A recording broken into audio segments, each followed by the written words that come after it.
Okay, so welcome to this webinar, JUSP Report Features Update. So today we're going to be looking at two new features in JUSP, the Title Master Report and the Database Standard Views. My name's Laura Wong and I'm going to be presenting the webinar this afternoon. Also here with me are Paul Meehan and Dave Chaplin, and then joining us remotely are Joe Lambert and Paul Needham. Okay, so I'm going to start off by giving a bit of background and an overview of the Release 5 reports to put the new features into context. Then we're going to be looking at how you can use the Title Master Report filtering to create your own views for journals and books. We'll then look at using the Release 5 database reports to evaluate database usage. Then we'll go over a quick update on where we are on other report developments, and at the end there should be time for your questions. So just a quick reminder about Release 5. So in Release 5, there are 4 main master reports. There's a platform, database, title, and item. These master reports contain a lot of information, so they cover various metrics, which are essentially the user actions that are being counted, and attributes, which is information about the content. Now, these large reports can be filtered to show limited views of the data, which makes them much more manageable. To help with this, Counter have defined a set of standard views, and these are basically our views of the master reports with preset filters, and they're intended to meet the most common use cases. So all providers have to provide these set of standard views. So you know, if you go to one provider and run, for example, the TRJ1 report, it will apply exactly the same filters as another supplier. But these master reports can be filtered and viewed in other ways as well. So looking at the report structure, so we've got the master reports, as I said, we've got the platform, database, title, and item. In JUSP, currently we are collecting the platform, database, and title reports. The item reports are going to be added at a later date, and that's going to cover multimedia usage.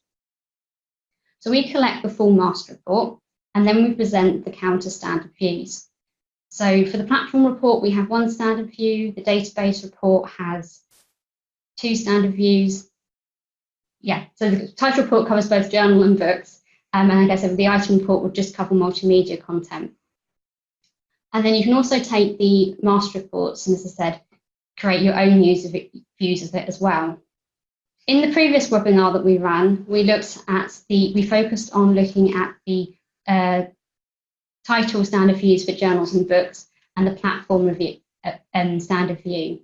Since then, we've added the database reports, and we've also added all of these filtering functions. So then in today's session, what we're going to be mainly focusing on the title report filtering, and also the database standard views and the filtering option as well.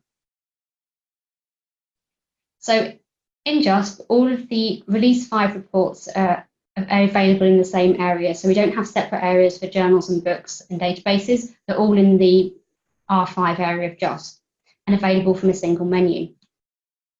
So the standard views I've highlighted here. So we've got the journals at the top, then the books, platforms, and databases. In the previous webinar, we talked about the JUSP custom views. So these basically take the standard views, and then what we've done is we've removed some of the columns to make them easy to view on the screen and added some additional information such as core titles and the Directory Open Access Journals information. And then we recently added, as I say, these filtering options. And this will allow you to create your own versions of the reports. During the demo today, I'm going to be showing you how the master report filtering relates to the standard views.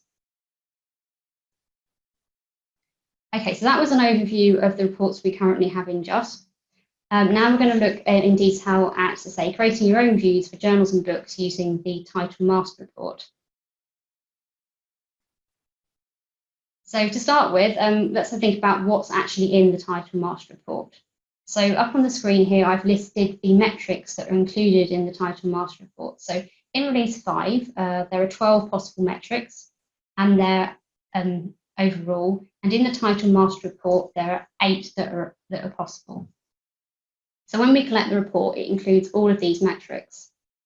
Across the top here, I've also listed the various standard views, and you can see which metrics are included in which standard view. So for example, the TRJ1 includes total item requests and unique item requests, whereas the TRJ2 and the TRB2, these are the access denied reports, and they just include no license and limit exceeded. Metrics aren't the only way you can filter a report. There's other information that defines what a standard view is. And so you'll see that, say, with the journal, we have a journal access denial report and a book one. So we can also filter on whether it's a book or journal. And you may also notice here the TRJ1 and the TRJ4 both include the same metrics. And the difference between these two is that the TRJ1 gives you a breakdown by year of publication, whereas the JR1 summarises it. So this is just a brief overview of how the different reports are made up. And we'll look in more detail later on when we come to the demo, and I'll show you how you can refine these further to get exactly the information you need. So another way of looking at this, I've put up here is a screenshot of the export you get when you download a report. So this is the TRJ1 journal uses excluding gold open access. And here you can see that in this report, it includes 2 metric types, and it shows you the report filters that are applied. So it's a journal report, so it's limited to journals. It's got controlled access type, which means it's excluding gold open access, and it's regular. And we'll go into what these mean later on. Whereas in this example, the TRJ3, you can see that we've got more metric types included, and it hasn't limited to control because we've got gold open access usage. Right, so why might you want to use this title master report instead of the standard views? I think the first thing to say is that most of the information you'll need, you will be able to get from the standard views. There's a couple of reasons why you might wish to go to the master reports. For example, you might want to summarize the data in a different way. You might want to display additional information that isn't included in the standard views, or you might want to hide or simplify the display. So when we come to do the demonstration in a moment, I am going to run through these examples I put on the screen here. And essentially, this will demonstrate to you how you can tailor these reports to meet your needs. These are just a few examples of what you might want to do with the data. And when we go through, we'll also be looking at how these relate to the standard views. So first of all, we're going to look at identifying the section type for book titles, because this is a question that came up in the previous webinar. Then we'll look at a very common use case, which is determining usage of front file of subscribed years, which is useful if you're evaluating a journal subscription. Increasingly, there's interest in gold open access usage, so we'll look at that as well. And then I'll also show you how you might want to investigate further demand for back files of subscriptions for journals. Right, so before we go on to looking at the demo, I just want to give an overview of the various steps to defining your report. So there's quite a bit of information on the screen here, and we're going to go through it all step by step. Okay, so firstly, the part at the top is essentially where you define what data you want in your report. The next step is to think about how much information you want to see in the report, how much detail, and that's in the columns to include section. Then you decide what service or supplier, platform, publisher, whatever you want to call it, you want to view the data for. And then you can select the reporting period, so the period in which the usage or access denial happened. Okay, so I'm now going to switch to screen sharing. Right, so hopefully you should see the JUSP portal up on the screen at the moment and the title master report form. So before we run through the examples, I just want to go over what some of these terms mean, because some of them will be new to you, and some of the terms are familiar, but they mean different things in different contexts. So starting with the data type, essentially this is where you define at a high level what type of content you're interested in. So for example, if you're running, if a book standard view would include just books, the journal standard view would just include the journals. We've also included this report option here. That's a possible value for data type in the title master reports. There aren't any standard views associated with that. And I don't think we have any examples of any publishers using this at the moment, but that option's there in case that becomes important later on. Today, we're just going to be focusing on books and journals. The standard views, obviously, you select one or the other, but if you want to select and view book and journal uses together, you can select both of those. Now, section type is more about the item that you're counting. So, if, for example, we're looking at journals, most of the time we're going to be counting usage of articles. Whereas with a book, we might be looking at whole book usage. So that's what book means here. We might be looking at chapter usage. In the case of reference works, such as encyclopedias or dictionaries, the units or the items there are described as articles. So if you're running a book report, it may include articles, books, or chapters. Now, section means lots of different, well, not lots of things. It means different things in release 4 and release 5, and depending on the context. In this particular context here, in terms of section type, if you trawl through the counter code of practice, as I did, you will discover that section type section means a collection of articles or chapters. And then essentially we have other, which captures anything else. What I would say is that all of the standard views don't limit section type. So if you're unsure what to select, I recommend just selecting all of them. With access type, if I just hover over this little eye, you'll see that controlled means it requires a license, and OA Gold means it's gold open access. The best way to think about this is if gold open access is when somebody's paid for the content to be freely available at the point of publication, and controlled is everything else. So for example, if you've got something on a free trial, that would still be counted as controlled access. Next, we have the access method. Now, regular means basically a human browsing the website. That's your normal usage. And then TDM is text and data mining processes. All of the standard views are limited to regular only. And today I'm only going to be looking at regular usage. However, if later on you want to go in and investigate text and data mining usage at your institution, then that option is available to you. Next, we have YOP, which stands for Year of Publication. And you'll note that here we've got the date starting at 0001 and finishing at 9999. These two numbers do mean something. So 0001 means unknown and 9999 means in press.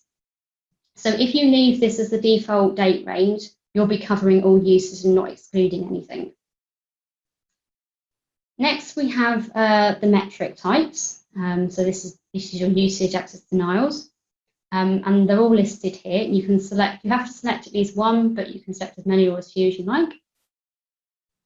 I'm not going to go into the detail of what all these various metric types mean, as we covered that in the previous webinar, and there's lots of other information on the counter website if you want to go into that. Right, so all of those points that I've covered so far, this is all information that comes from the counter reports themselves. This custom one at the end here is one that we've added, and it's specific to JUSP. So I'm sure many of you know that we are able to gather core title information from KB Plus and mark this information up in JUSP. So if, for example, you wanted to limit the view to only include core titles, you can select that option. Next, we've got the columns to include. So as I said, the filters at the top are more about what data you want to include to be covered in the report. The columns to include is more about how much information you want to view in the output and how you want to summarize it. Again, the first two items here, core and DOJ, those are ones that we've added into the reporting tool. All the others come from the counter report. Okay, so that's a quick overview of the various options. If you want to come back and have a look at this at a later date, we have got a guide. If you go to the guides area, I have got a written guide that talks you through this process step by step. Right, so the first thing I want to do is have a look at, we'll go through the example. So the one I wanted to show you first was around the section type in the book report. So in the last webinar, we had a question about whether it was possible to find out what section type was being used. So was it a whole book? Was it a chapter, for example? So I've already run the TRB1 report. We scroll down and you can see that it gives you information about the usage of these books, but we don't know what's being used here. So what I'm going to do is I'm going to show you how to run this report and get this information from the title master report. So we're going to try and get exactly the same the data. So we want the book report, so I'm going to select book type. We don't know what the section type is, so I'm just going to select all of them. The TRB1 excludes gold open access, so I'm going to just have controlled. All of the standard views are regular, so I'm just going to select that one. I'm going to leave the default date range. And then in the TRB1, it shows the total item requests and the unique title requests. Now, I'm going to leave the columns to include, just leave that blank for now, because I want to show you what it looks like if you don't select anything. So I've selected the same publisher and date range. Okay, and this is the report you get. So at the top here, we've got a summary that reminds you what it is you've selected, and then we've got the little total table. And if we go back to the TRB1, you'll see that these totals are matching up. So we've got exactly the same data here. And here you can see that it's showing the title, metric type, reporting period, and the monthly breakdowns. No matter, and when you're running these reports, that's the minimum. You have to have these options included. But we want to know what the section type is. So if we scroll up here and tick section type and then rerun the report, what this will do was add a column and it shows you the section type here. And you can see that it's counting chapters in the examples that are shown on the screen. Obviously, there are pages and pages of this, so you may want to download the CSV file and then you can filter it and you can see which section types are included in this report. I happen to know that this particular report will include the chapters and the articles.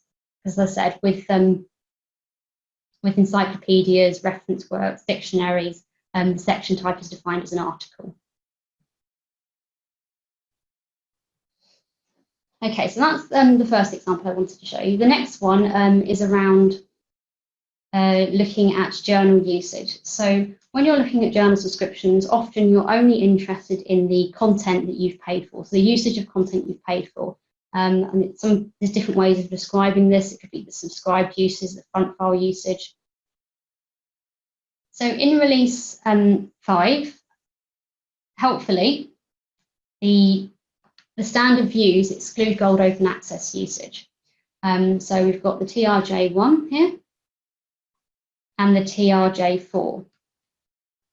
Now, that includes, however, that doesn't limit things, exclude things like back files. So if you're looking at a subscription, often you can say you know that your subscription starts in the year 2000 and you've got a back file. You want to be able to exclude all that old usage, so you're just looking at subscribed years.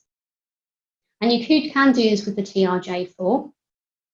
And when you run this report, as I showed in the last webinar, you can see that for each each title has a year associated with it. And then you can download this report and you can summarize this information in Excel if you wish.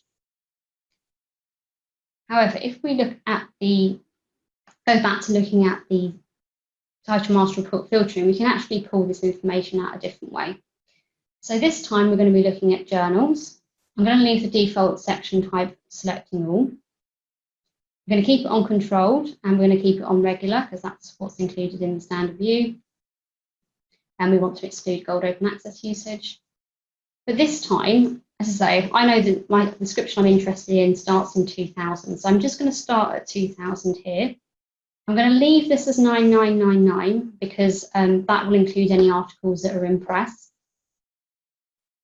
Then thinking about the metric types. So we've got total item requests And I know that in the TRJ4, in the journal reports, we're interested in unique item requests as well. So I'm sort of replicating the same information as in the standard views. Oops, sorry, back up again. Because we're looking at subscriptions, we might be interested in adding fora title information, for example. If you wanted to add things like the ISSNs, you can. We don't need the section types, get rid of that. So all these other columns are optional. Now, if we select YOP here, so that's year of publication, if I select YOP here and press Get Report, okay. Now you can see that, again, we've got a breakdown by year of publication here. And if you're interested in that, you can see that, as I say, they're all greater than 2,000. However, generally speaking, you might just be interested in the total. So if we uncheck YOP and Get Report, so now you've just got, for each metric type and each title, you've just got one total. And you can use that, and you know it's excluding gold open access as well, and you can use that to calculate, for example, cost per use, and you can be sure that it's only covering your subscribed usage. Okay, so now let's move on to my third example I was going to run through. So increasingly, particularly in the big deals, there's an increasing importance placed on gold open access. There's gold open access components to some of your subscriptions. So it may be that you want to investigate gold open access usage further. Now, there is the, on my report now, the TRJ3 report, and this contains a lot of information. So you've got total item investigations, total item requests, unique item investigations, and unique item requests. You've got controlled and gold open access usage. Say, for example, you knew you were just interested in looking at unique item requests and gold open access usage per title. You weren't interested in this other stuff. You could just download the CSV and filter the standard view if you wished. But as I say, I'm going to show you how to do this using the title report. So again, we're leaving it on journal, leave the section type as it is. But this time we're going to select gold OA. Keep it at regular. I'm going to change the date range back. If you're working. Right, we're going to leave the default date range. As I say, this time we're just going to look at unique item requests. Because we're looking at gold open access, we might be interested in whether it's in the directive open access journal, so I'm going to select that. And we're also going to have a look at the year of publication breakdown.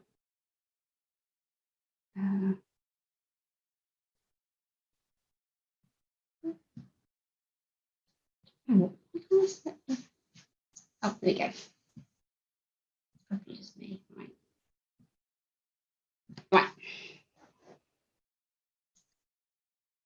Okay, so then this, as I say, will shows you just the unique item requests, and you can see the total will match the other report we've run. But it gives you a breakdown of year of publication, and that's something you can't get from the standard views. So you might be able to get these total figures. If you add these together, you'll find the totals in the other report, but the year of publication information isn't available in a standard view for gold open access usage.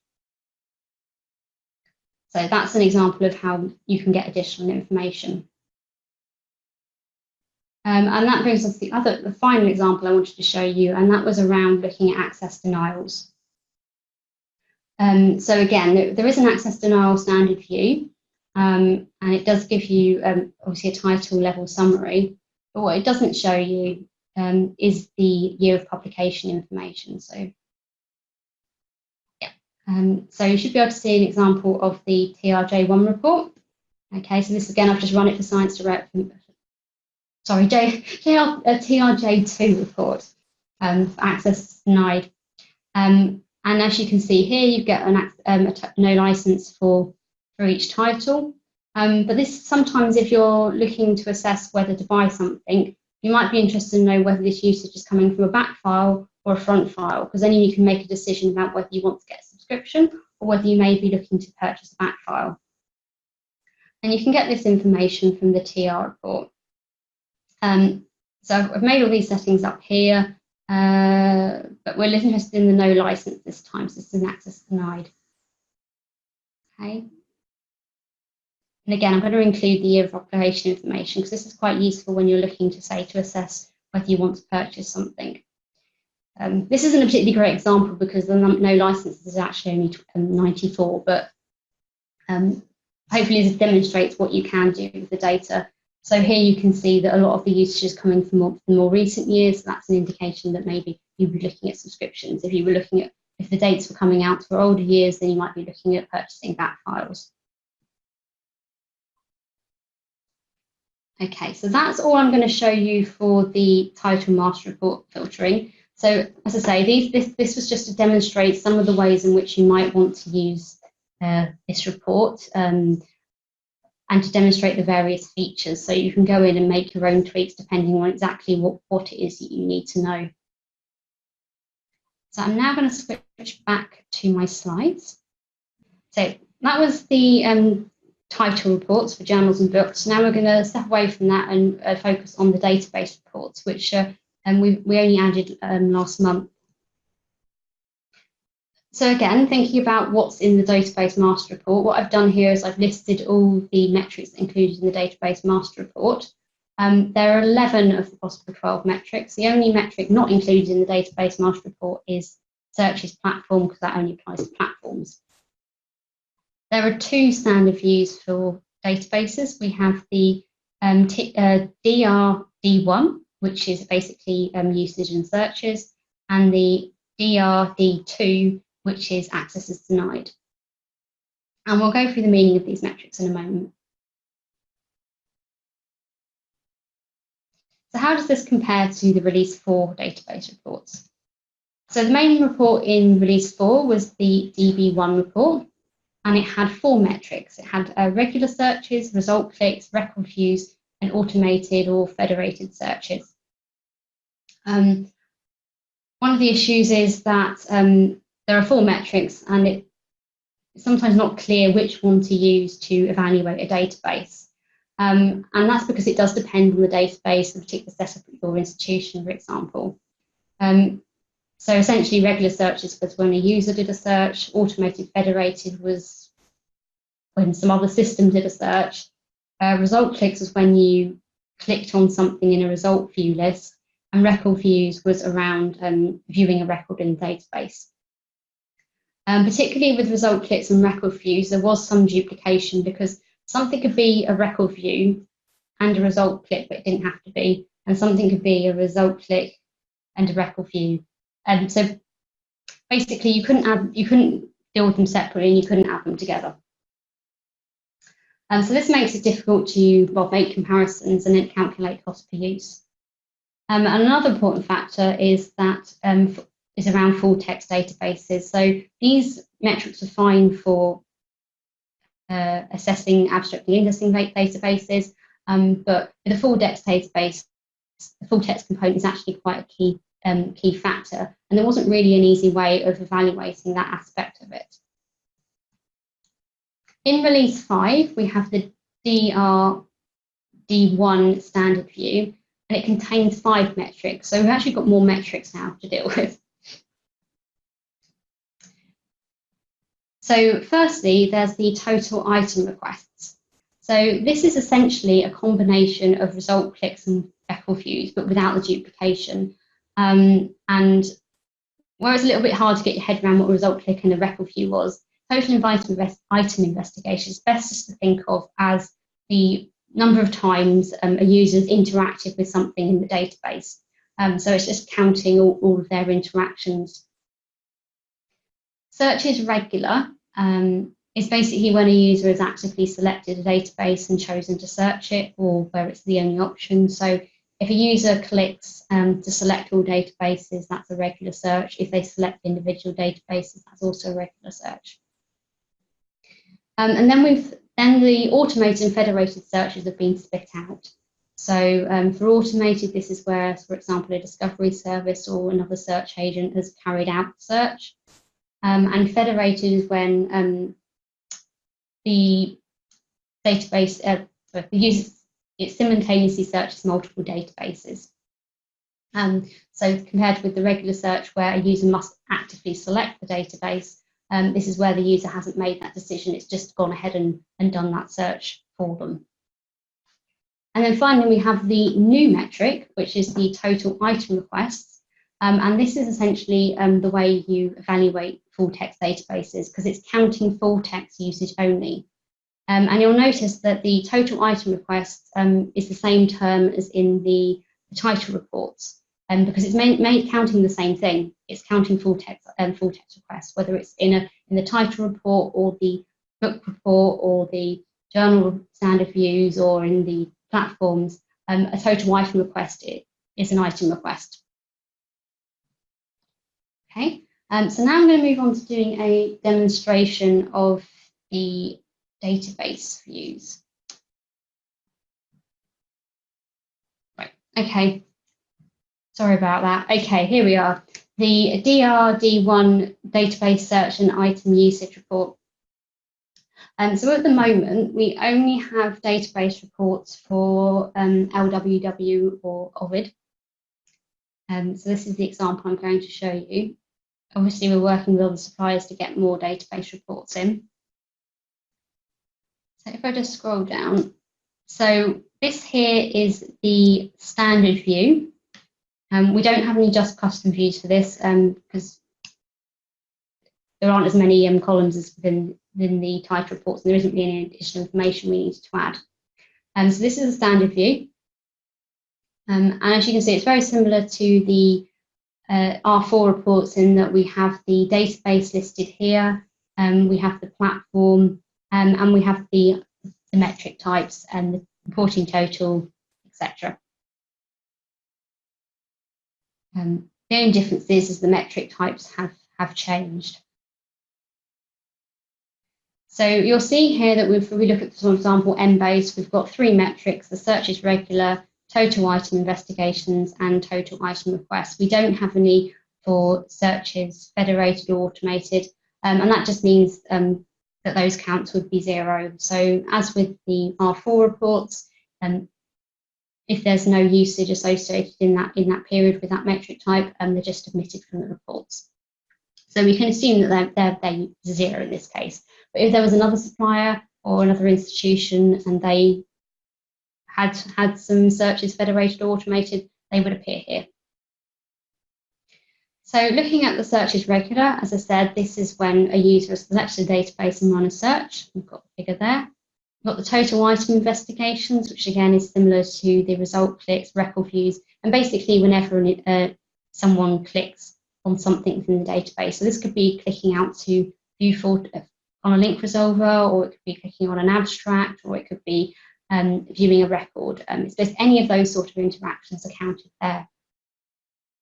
And then finally, we have the total item request, which I said again is only related to full text usage. So if you had a full text database, this would be the number you might want to consider. Right. So the other database standard view is the access is denied. But rather than showing you the standard view, I'm actually going to dip in and show you the title master report.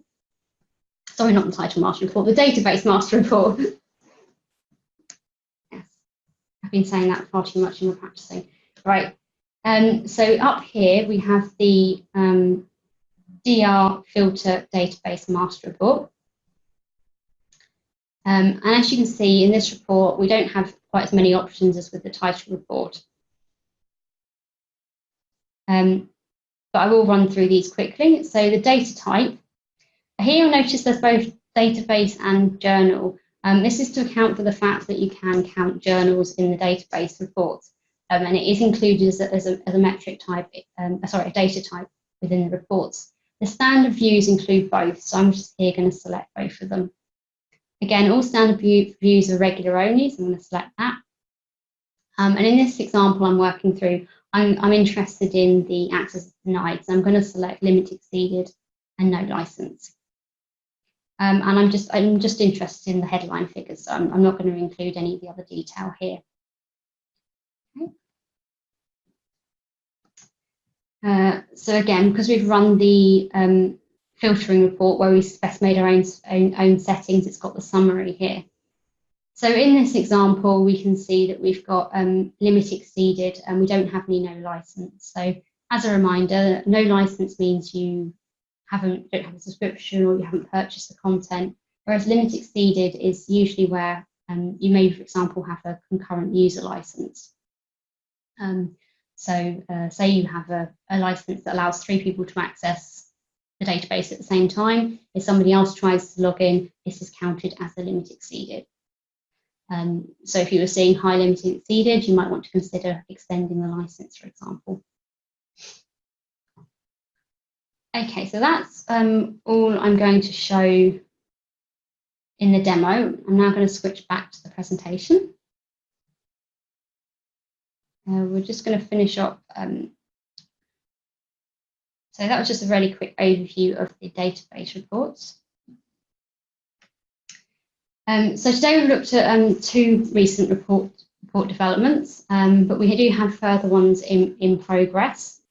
So at the last webinar, I asked for volunteers to join our co-design group that's looking at designing and developing additional reports for JUSP.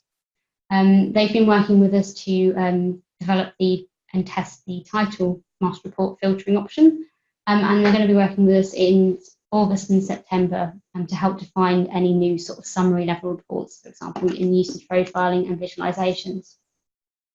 We're also consulting with our community advisory group, and we're currently collecting any and all feedback from all of you.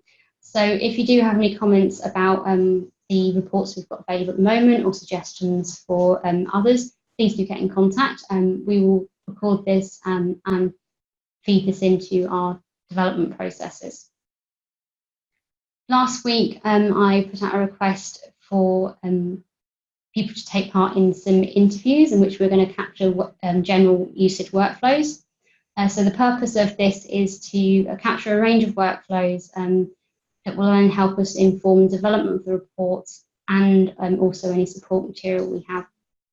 We've had enough people come forward from HE, so higher education libraries, and we would very much like to speak to some FE libraries as well. So if there's any FE librarians listening who can spare 30 minutes for a telephone interview, please do get in contact. It'd be really useful to help feed into these reports.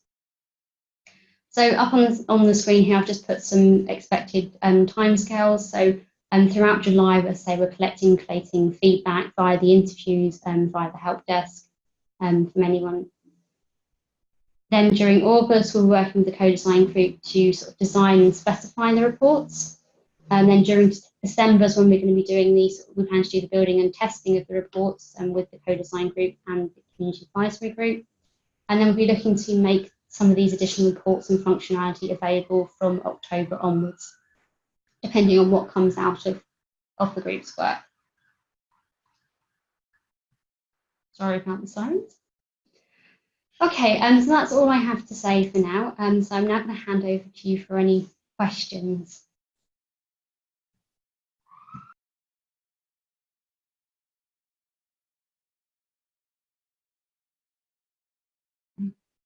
Okay, so we've had 2 questions come in. How many publishers have now stopped providing R4 reports? And another related question, which publishers are currently live with Counter 5 reports? I'll hand over to Paul to answer that one. Yeah, okay, so I'll answer Simone's question first about how many publishers have stopped providing R4 reports. The answer is just a handful. So Wiley, we have access to R4 data up to and including March. The Royal Society of Chemistry was the latest one to stop producing data. I think we've got data up to the end of May, possibly April. You can check this by running the reports and seeing what's there anyway. And Project Muse had stopped, but we badgered them and they're now continuing to provide R4 data. I think there might be one other that's stopped. It's only a couple anyway, so there's nothing drastic at the moment. The problem being, of course, that those who've stopped haven't yet managed to provide compliant R5 reports, which leads on to Jeremy's question about which publishers are live with Counter 5. In terms of live in JUSP, that means that we've fully validated the reports and everything's completely compliant and working, because there are publishers that have put Cancer 5 data out there, but it's not actually valid or compliant. So again, if you look at the R5 reports in JUSP at the drop-down menu, you can see which publishers there are. So off the top of my head, there's OUP books and OUP journals, which are now obviously separate. So that's 2. There's Bio1, SPE, Lippincott, Williams and Wilkins, Dawson Era. I think there might be one other as well. It's only about 6 or 7. You mentioned Science Direct. Oh, sorry, it's Science Direct, of course, which is it's one of the Elsevier products. In terms of who's close, there are several where we've reported very, very trivial fixes to them just to meet compliance, so we're waiting for that to go live. There are plenty of other publishers that still have a considerable amount of work to do. Highwire, for example, we've been in contact with today. Wiley, we've been in contact with today. These 20 or so JUSP publishers on the Atipon platform are all relatively close, but need tweaks. Again, we're kind of in a bit of limbo, because the issue is how long the publishers take to fix the issues that we report to them. Atipon, for example, can take up to a month at a time to fix things during which process all the things are broken. So it's a constant loop of feedback and testing and so on. But nothing's going to go into the JUSP interface until it's completely compliant, because there's absolutely no point having non-compliant or data where we have to put a lot of fixes in to get it to work. So hopefully that answers your question, Jeremy. But again, if you log in and have a look at the report drop-down menu, you'll see which publishers are live. So I just add, and there is also the supplier status tab in the portal. So when you first log in, before you go through to the reporting areas, there's a tab that says supplier status, and there we've given some updates on where we are with the various publishers. Okay, there's another question now. I'll read it out for those who can't see it. It's from Sandra, and she asks, do you know what will happen with Sconnell reports if Wiley and RSC, etc. R4 data ends March and May, as the reporting period goes beyond then? So the policy that we came up with, because of the lack of availability of R5 data, was to continue to collect R4 data up to the end of July, up to and including the July reports, and therefore we could do the Sconnell return in the same way for 18-19 as for previous years using R4 data. Given that some publishers have started to drop off, we're probably going to have to do a mix and match report where those publishers that have stopped at certain months will have to add in some of the R5 metrics, but that's a discussion we need to have partly with Sconnell in terms of what they want to see reported, and as a team as well. Because when we had the discussion with Sconnell, everyone was still providing the R4 data at that point. So, publisher switching stuff off is relatively recent. But we won't, we should be able to provide something, but we just don't know quite what or how it will look at the moment. Yeah, just to add, as Paul said, for most, we'll be able to use R4 throughout that period. For the couple or so where that's not the case, the common metric between R4 and R5 is the R4 FT total is equivalent of the R5 total item requests. As Paul says, devil in the detail about how we actually produce the report, but that's the metric we'd use, so that in effect you'd have an R4 style Sconnell return for this year. Thanks, Paul. The only issue would be if a publisher cuts stuff off, but then doesn't have the R5 available by the time of the Sconnell reporting period, which we're not that far away from, so it could happen. But hopefully, certainly Wiley, we've reported to. Well, it was today, wasn't it? We've sent them a list of fixes that they need to implement. RSC are on a shared platform with various other publishers, and again, we've been in contact with them about trying to get those changes made. It's Jo Lambert as well. I also just wanted to say that we're aware of the fact that questions around Sconnell reporting are a fairly regular question, and as we've done over the past few months, we want to be working with our colleagues within Sconnell, both to sort of build a report that's appropriate, but to ensure that we communicate across the SCONL and JUSP teams. So we really want to provide clear information about that. But as Paul has said, we need to sort of get a little bit closer to the SCONL reporting period and then assess the situation and then look to develop a solution. But we want to find a solution for you. Can't see any more questions at the moment. I'll just give it a minute or so. One thing I would say is that we do regularly put stuff out on the JUSP Libraries mailing list. So if there's anybody listening who isn't part of that, then I'd recommend that you join, because it's a low volume list, but that's a place where we keep people updated. And for those people who are actually logging in and using JUSP, as Laura says, there's the supplier status tab, which we are updating on a daily basis as we get more information from suppliers. I also wanted to mention, we're obviously aware that the change from release 4 to release 5 presents some significant changes, and if there are any additional support materials that you'd like to see in order to help you make sense of the new standard, then we'd really like to hear any feedback to the help desk. Okay, so I can't see any more questions coming in through the Q&A or the chat. So I think we're going to close it there. Of course, if you do have any other questions, suggestions, ideas, or comments, please do get in contact with us. I think I've forgotten to put a slide at the end with our contact details, but I hope you should know by now. help@jusp.ac.uk, and if you mention JUSP in the subject line, it will get directed to our team. Okay. Thank you for listening. Thanks, everyone.